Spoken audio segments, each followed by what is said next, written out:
What's good with it in the hood with it? Welcome back to the collective clips where you already know. Tas, tas, tas.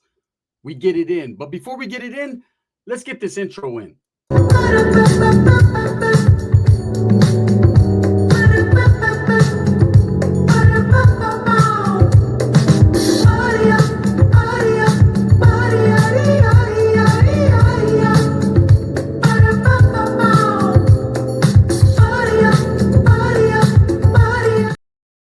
Welcome back to the channel. And if you haven't already hit that like and subscribe button, make sure you go ahead and do that. Put your notification bell on all so that way you're directing the direction of the dope content that the gun stays kicking.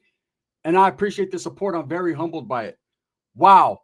With all this Jake and Rebecca Harrell and baby Emmanuel stuff going on right now. And of course, man, it's hashtag justice for Emmanuel. We need to keep that going no matter what.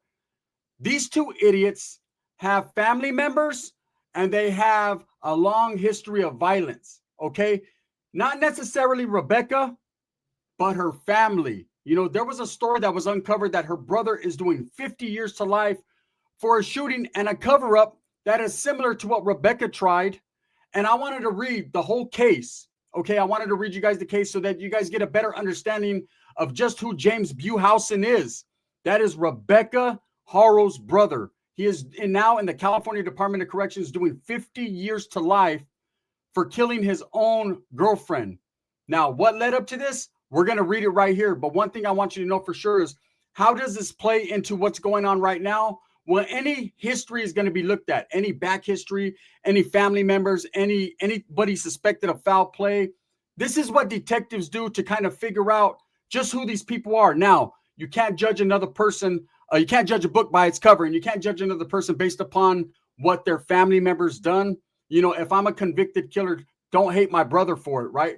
But at the same time, when you have a similar mindset of covering up a story, covering up a crime, which we now know that Rebecca Harrell and Jake Harrell actually did with this whole Big Five Hola story, right?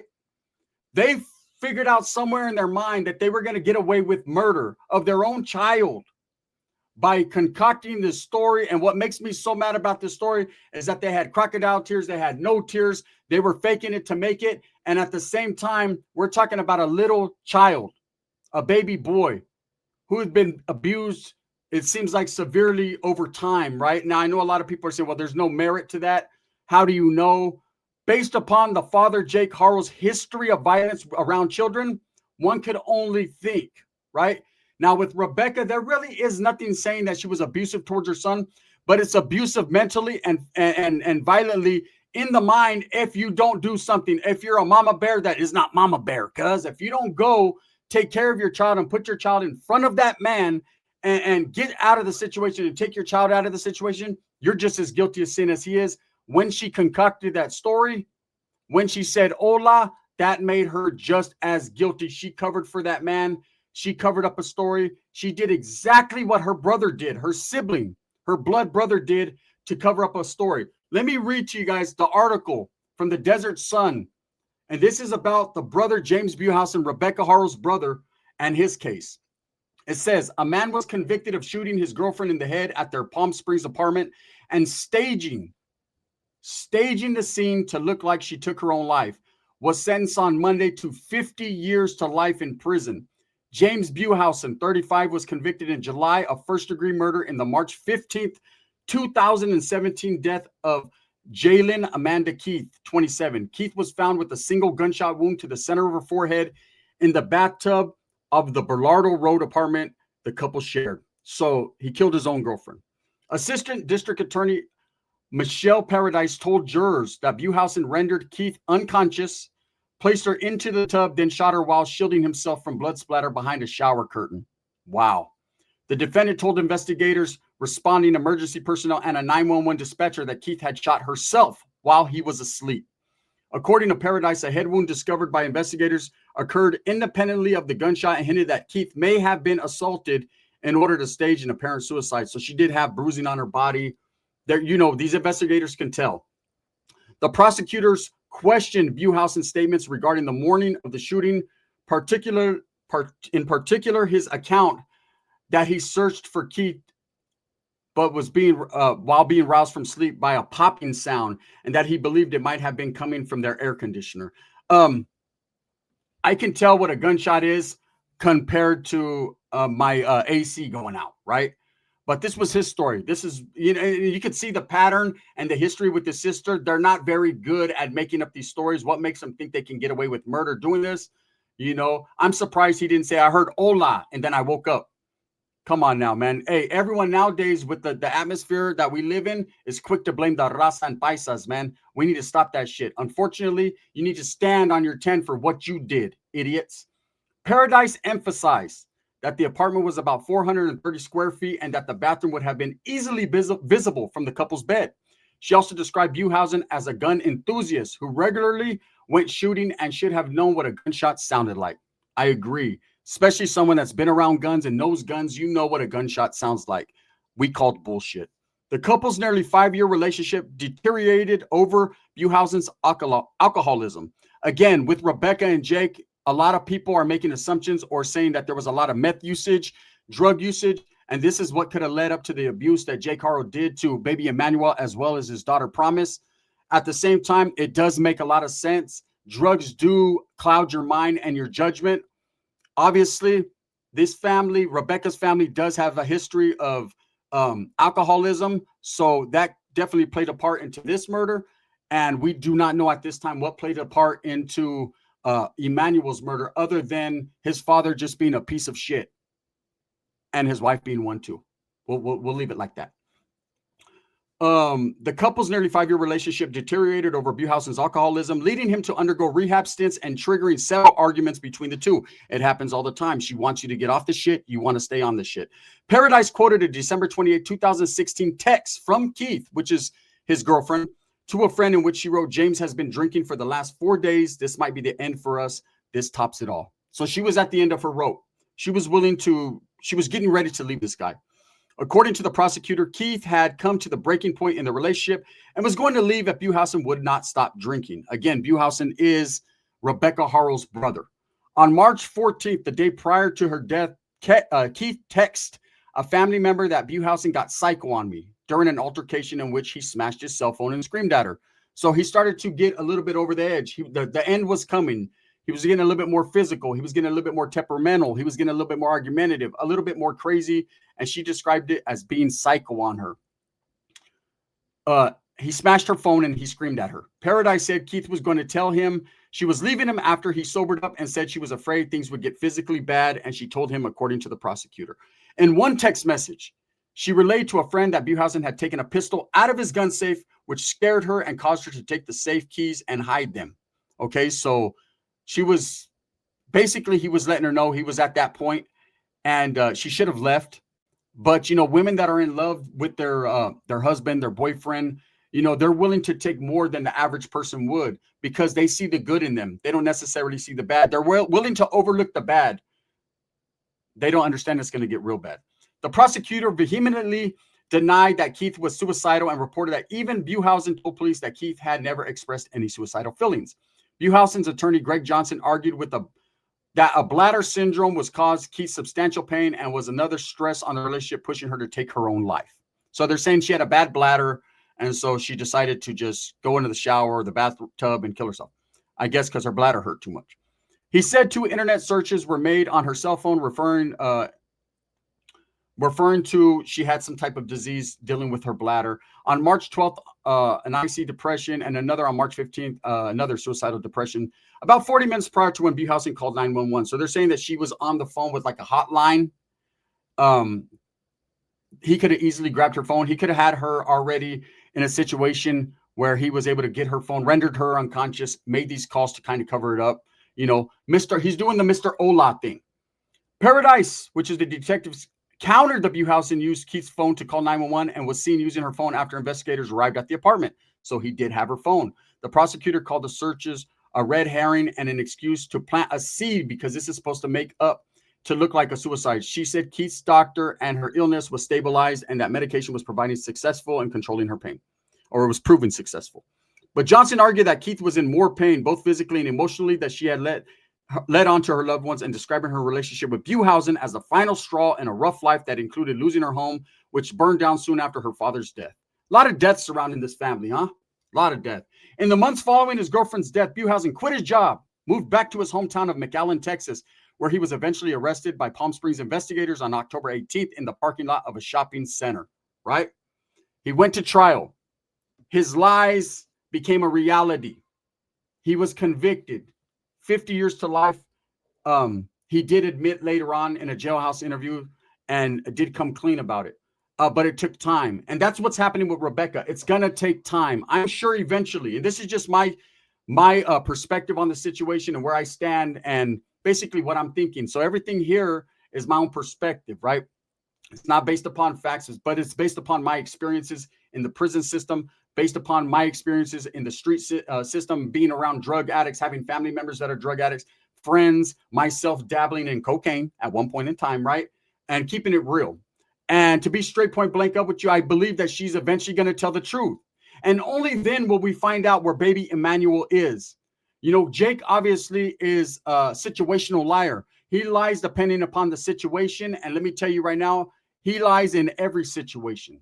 You know, it's come to the point now where we don't know what to believe. Was he talked to by a cellie that was an undercover cop that was posed as a cellie? According to Jake, that never happened. He was never talked to by any inmate. He's never had contact. He's been segregated since he's been locked up. Now, of course, there's reports saying otherwise. The officers are saying that Jake never confessed to anyone. Is that the truth, or are they keeping that ace up their sleeve? We don't know when it comes to Jake, but one thing we do know is someone who has stood firm and strong in her story has been Rebecca Haros. She has not deviated from the Hola story, even after being ridiculed in court. Shout out to Ahmed on the Tira, who shouted out Hola when she was brought into the courtroom. He got detained. He got kicked out of the courtroom, but he said everything we all wanted to say. He called her on her bullshit ass story, right? I appreciate and respect them for that. Not many would have the balls to do that. Now, as far as her brother, there shows a pattern here with the ways of thinking. You know, when you have a brother and sister, and this is crazy. You know, we'll have like with my brothers and my sisters, we'll have, say, a birthday party for a child in our family, maybe one of my nephews or niece or my kids or whatever. And it's crazy that me and my sister will not even talk, but we'll get the same exact present, or we'll have the same ways of thinking, or we have the same type of fucking colors for the balloons, or it's just very similar because we share the same DNA, the same blood, the same ways of thinking. Not in life in general and everything. I'm a little bit more rugged and raw, where she's a little bit more conservative, right, and closed off. But still, little things like that I notice. She notices, damn, you got the same exact shirt I bought, or damn, you got mom the same present I got. We didn't even have to talk about it. It's just in us. So you can see that Rebecca kind of has the same mentality. Now, let's not place all the blame on Rebecca. Fuck her. But let's not blame all the blame on Torta, on Chewbacca fucking Haros, right? Rechueca. She definitely is instrumental and played a big, gigantic part into the murder of her child. Okay? Just saying what she said at that Big Five is enough for me. That's it. She covered up. She's not a good mother. She needs to go down, whether it be for the murder itself or accessory. Either way, she needs to do some time. She needs to not be able to be around her children.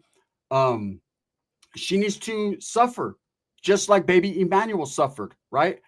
And I don't care how much she loves that man. She's going to come to find out eventually over time that that man had no good intentions with her. Everything he told her, or she believed that he's a good father, she should have known fucking better when she got with the man who was already convicted of willful cruelty to a child. What kind of woman will bring her kids or have kids with a man like that? Not a very stable one, not a very well thought out woman, not an educated woman, and definitely not a woman that you want to see around children. Okay, Jake, we don't need to say anymore. Even without this Emmanuel case, okay, let's just put baby Emmanuel to the side for 10 seconds. And pobrecito, let's put him over there where they usually put him, right? And I don't want to be compared to them, but we're going to put him to the side for a second. And I'm going to say this.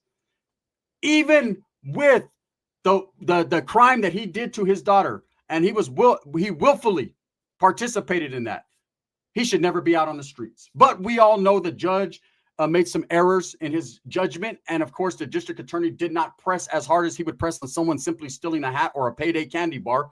And for some reason, this guy got a slap on the wrist. And what did he do? He paid that forward.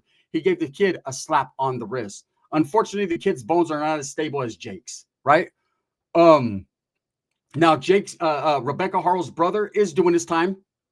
He will not be out of prison in our lifetime. Hopefully he stays right where he's at. But the whole key to this story is that this shows a history of violence. And there's histories of violence on both sides of the family, right? I did an interview earlier about Hector Haro, Jake's brother, who has been brought into the media. A lot of people are getting his timeline misconstrued with the timeline of the funeral that just happened. That funeral that Jake and Rebecca were seen at, that just happened on August 5th, was a member of Rebecca's family. So there was more of her family there. I don't think Jake was represented by his family at all, besides himself being with his wife at a funeral of her family. The funeral that happened prior to that in 2021 was Jake's brother. Again, the man I interviewed was a very close friend while living in Vegas, where Hector Haro lived. They grew up together, and he expressed that when he did meet Jake, there was a lot of crocodile tears, similar to in front of Big Five Sporting Goods. Now, I'll say this about fucking Rebecca's brother.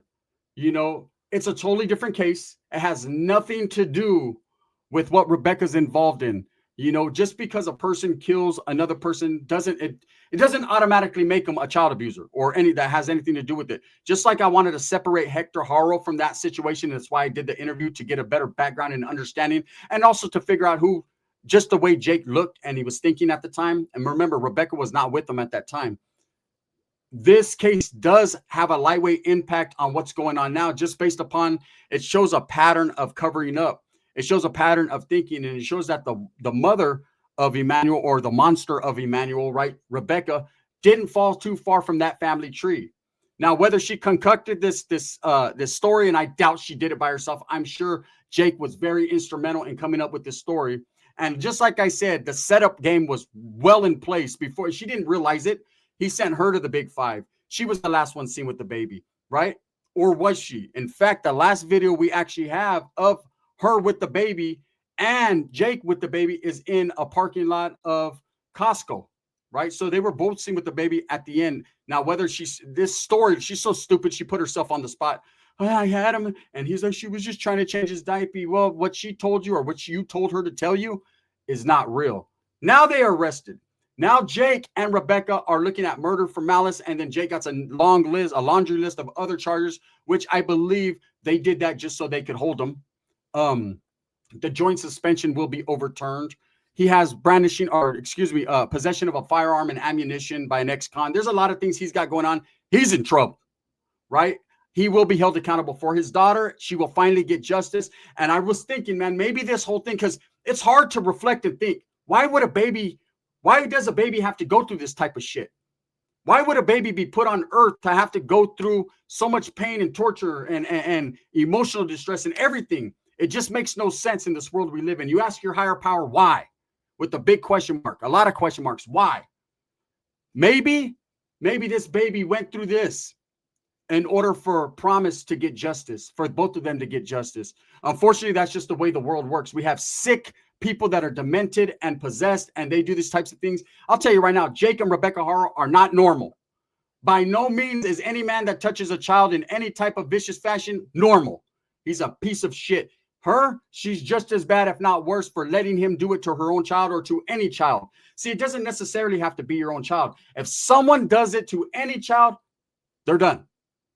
So, with that being said, I wanted to read you guys that article and to let you know, I know you've heard this story probably before if you're keeping up with this case, that Rebecca Haro's brother, James Buhausen, is incarcerated, doing 50 to life in a California prison system, based upon him trying to cover up and blame his girlfriend for taking her own life. Of course, thank God for the prosecutors and the district attorney that did the due diligence, vetted this story out, and were able to figure it out. Rebecca, years later, is trying to do the same thing with her child. Blame the system, blame Mr. Ola, blame everyone else, but not holding accountable the father who's truly to blame. Let me know what you guys think. Thumbs up or thumbs down. Heavy's going to be the head that wears the crown. I'm going to continue to strive, struggle, and strive for what I truly believe in. and that's the betterment of all people. And that's the bottom line, because Gun said so. Make sure you guys stay tuned this afternoon. I will be having a super for you guys. I will be having part 8 of the torta, or maybe a new one, an all new one. But I got you guys. I know you guys look to this channel for comedy, but sometimes, man, we don't laugh, homie. We don't laugh. Bang, bang.